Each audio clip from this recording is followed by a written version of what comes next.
หน้าตามันจะเป็นอย่างนี้นะเพื่อนๆนะก็คือขั้นตอนแรกเราต้องเตรียมเมลที่ใช้งานได้หรือว่าเมลที่ยังไม่ได้ผูกกับเกมโมบายลีเจนด์นี่แหละนะทุกคนเขาเรียกว่าเปลี่ยนมูลตันนะเพื่อนๆนะโอเคสวัสดีเพื่อนๆยินดีต้อนรับเข้าสู่ซองเกมมิ่งโอเคเกมมิ่งนะเพื่อนๆนะเป็นซองใหม่ของซองโอเคสบายดีสำหรับคลิปนี้พี่จะมาสอนเปลี่ยนเมลเกมหรือว่าเปลี่ยนเมลมูลตันนั่นแหละนะทุกคนไว้ง่ายก็สอนเปลี่ยนมูลตัน เดี๋ยวจะมาพูดไทยผสมลาวนิดหน่อย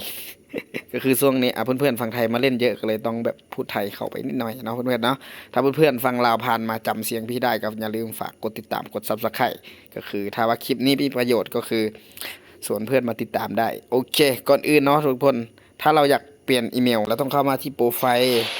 แล้วมันจะมีคำว่าบัญชีแล้วคำว่าศูนย์บัญชีก็คือแล้วมันจะมีคำว่าเปลี่ยนที่อยู่อีเมล ขั้นตอนนี้เพื่อนๆต้องไปเตรียมเมลไว้ซะก่อนเนาะทุกคนเนาะให้เพื่อนๆกดเข้าไปเลยครับว่าเปลี่ยนอีเมลที่อยู่อีเมลเรากดเข้ามาปุ๊บหน้าตามันจะเป็นอย่างนี้นะเพื่อนๆนะก็คือขั้นตอนแรกเราต้องเตรียมเมลที่ใช้งานได้หรือว่าเมลที่ยังไม่ได้ผูกกับเกมโมบายลีเจนด์นี่แหละนะทุกคนเขาเรียกว่าเปลี่ยนมูลตันนะเพื่อนๆนะถ้าไม่เข้าใจก็บึงแบบดูหลายๆรอบแล้วค่อยทำก็ได้นะก็คือแล้วคำว่าชงรหัสเรากดตรงนี้ มันจะมีรูปขึ้นแบบนี้ใช่ไหมเพื่อนๆต้องอ่านดูโปรดกรอกข้อมูลยืนยันความปลอดภัยก็คือเราต้องทำรูปข้างบนนะให้มันตามลำดับข้างล่างเนาะข้างบนอันหนึ่งกระดิ่งใช่ไหมอันสองโลกอันสามหูฟังประมาณนี้แล้วทีนี้มันจะมีเวลาขึ้นมา120วิคือทางเกมมันจะส่งเลข6ตัวไปที่อีเมลตรงนี้เมลเดิมของเราเมลที่เราผูกเกมเดิมของเราก็คือมันจะมีเขาเรียกว่าเรียกว่า6 หลักเนาะเลข6 หลักมันจะส่งไปตรงนั้นเราก็สมมุติเราได้ตัวเลขมาแล้วใช่ไหมเราก็ต้องพิมพ์เข้าไปในใช่ไหมถ้าเราใส่แล้วมันจะขึ้นแบบนี้เนาะเพื่อนๆเนาะหลังจากเราไปเอาเลขที่ว่ามันส่งไปที่อีเมลเราแล้วให้เพื่อนๆกดยืนยันนะหลังจากเราเพิ่มเลข6 หลักแล้วมันจะขึ้นมาหน้านี้ใช่ไหมเพื่อนๆแล้วให้เพื่อนๆไปเอาอีเมลใหม่ที่เราต้องการย้ายไปไม่ว่าพิมพ์ไปเลยอีเมลเราเท่าไหร่นะทุกคนเนาะเมลใหม่นะจำไว้ว่าเมลใหม่นะ @gmail.com นะก็คือพี่ทำแค่ให้ดูเฉยๆนะนี่นะมันไม่ใช่เมลจริงหลังจากเราเพิ่มเมลใส่ตรงนี้เนาะเพิ่มอีเมลนั่นแหละพูดไทยซับลาวมันก็จะยากนิดนึงนะเพื่อนๆยังไม่ค่อยถนัดนะยังไงก็ฝากเอ็นดูซองใหม่ของเราด้วยขอคนละ1 ซับโอเคก็คือหลังจากเราได้เมลมานะทุกคนเนาะมันขึ้นมาหน้านี้เราก็เพิ่มเมลที่ว่าเราต้องการย้ายไปเพิ่มเสร็จมันจะมีคำว่าส่งรหัสเรากดส่งรหัสตรงนี้แล้วทีนี้มันจะมีเลข6 ตัวหรือว่าเลข6 หลักที่ส่งไปที่อีเมลใหม่เนี่ยอีเมลที่เราเอามาเพิ่มใส่เนี่ยแล้วเราก็เอามาใส่ตรงนี้เราต้องใส่เลขตรงนี้ให้มันได้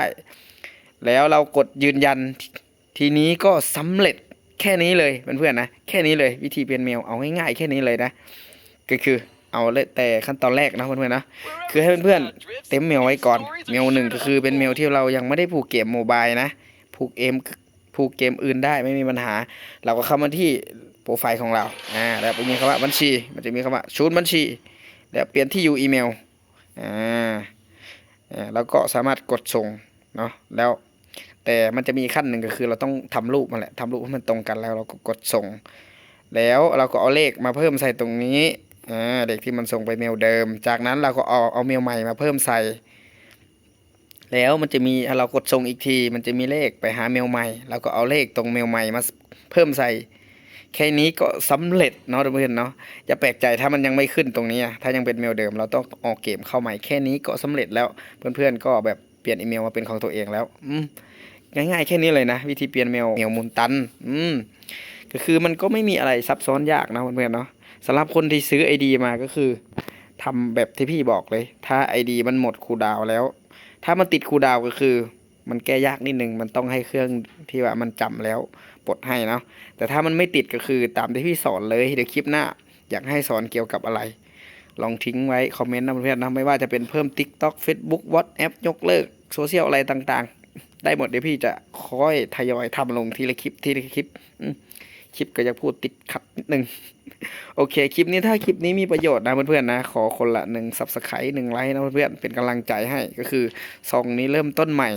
ก็คือซองแรกของพี่นะมีผู้ติดตามอยู่ที่18,000 คนเลย แล้วทีนี้มันโดนแบนจากกิจกรรม KOF นี่แหละโอ้โหโคตรเสียใจเลยฝากเพื่อนๆกดติดตามเดี๋ยวคลิปหน้ามีสาระมีประโยชน์เดี๋ยวพี่จะทำลงเรื่อยๆก็คือไม่ว่าจะเป็นการแบบหาสกินอะไรต่างๆรับของฟรีอะไรต่างๆเดี๋ยวพี่จะมาสอนลงทีละเรื่อยๆนะเพื่อนๆ